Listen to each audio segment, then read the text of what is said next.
So I didn't want to do a YouTube post, couldn't be bothered. But 100-day challenge, I cannot lose my commitment to this process, so I had to do a little something. You have to think of your pain points when you don't want to do something. That deep motivation or emotion, that deep pain point, which carries you forward at the times you really don't want to do something. So for example, my pain point today was, I will regret not doing this video. I'm going to be grumpy tomorrow if I do not get this done. I don't want to feel that grumpiness. People around me probably don't want to feel that grumpiness. So I use that pain as my fuel, that emotion as fuel to do this video. And that could be the start of this video because I didn't really know what I was going to talk about. But if you are struggling with any change at the minute, anything that you're working on for yourself, struggling with motivation, although motivation is a bit overplayed, struggling with a goal, let's say, if you procrastinate on it, if you always fall short, if you struggle with the long-term commitment, long-term change, think to yourself, what is the deeper emotion? What is the deeper drive behind this change? Because once you find out the deeper emotion, the deeper drive, the deeper motive, that's what's going to fuel you. What won't fuel you is, I need to do it. Oh, I should do it. Maybe I should do it, maybe I shouldn't do it. Facts and information don't change your mind either. So you might be thinking, well, if I do it, maybe I'll get a follower, maybe I'll get this, maybe the reward will be this, reward will be that. Again, it doesn't quite do it. You need to tap into the emotion. What will you feel? What will you feel by doing it? What will you feel by not doing it?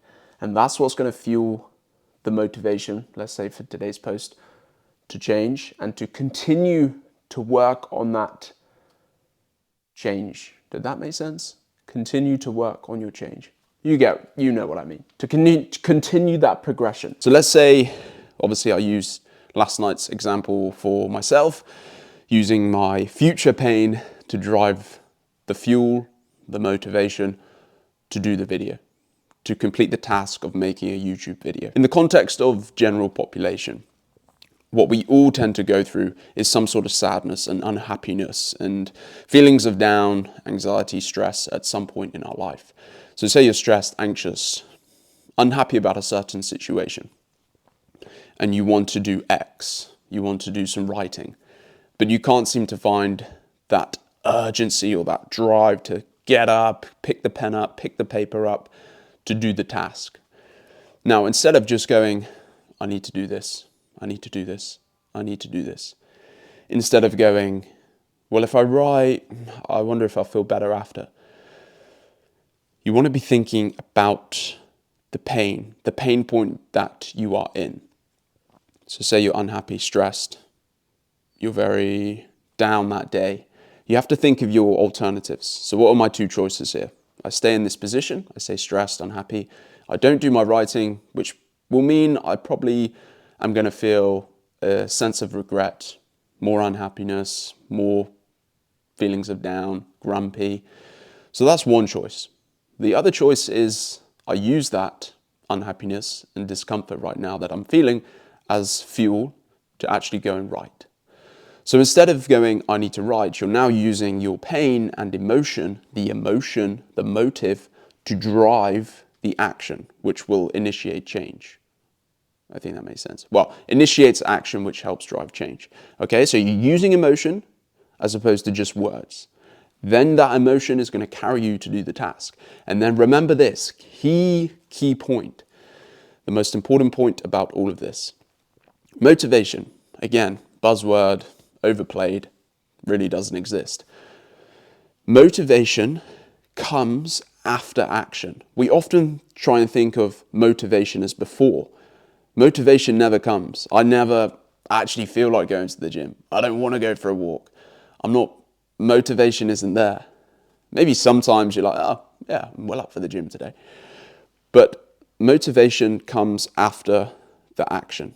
Have you ever found that when you don't want to go to the gym? You push yourself, you force yourself to go. You get there, you do a few reps. This actually feels okay. Do a few push-ups. do a few squats, do a few, I don't know, whatever, shadow boxing. And then the brain is like, well, while I'm here, I might as well continue. And then as the reps continue, you feel good. You're motivated, and the action is then carried out throughout the session. Remember, motivation comes after action. So when you start writing, boom, you start picking up some momentum. Remember, a rolling stone gathers no moss. So once you're moving, boom, you're on the go, you're on the go. And that's the key. Use the emotion to drive the action, which will help change. And that's just one example. You could use being overweight as one as well. I'm really not happy in my body. I want to lose weight. Someone just saying go on a calorie deficit doesn't quite do it for me. It's not that motivating. There's no emotion there. Might work for a week, might work for a few days. But really you want to take it a step back again. Why do I want to lose weight? Well, I'm unhappy. Why am I unhappy? Because I don't feel confident. Why don't I feel confident?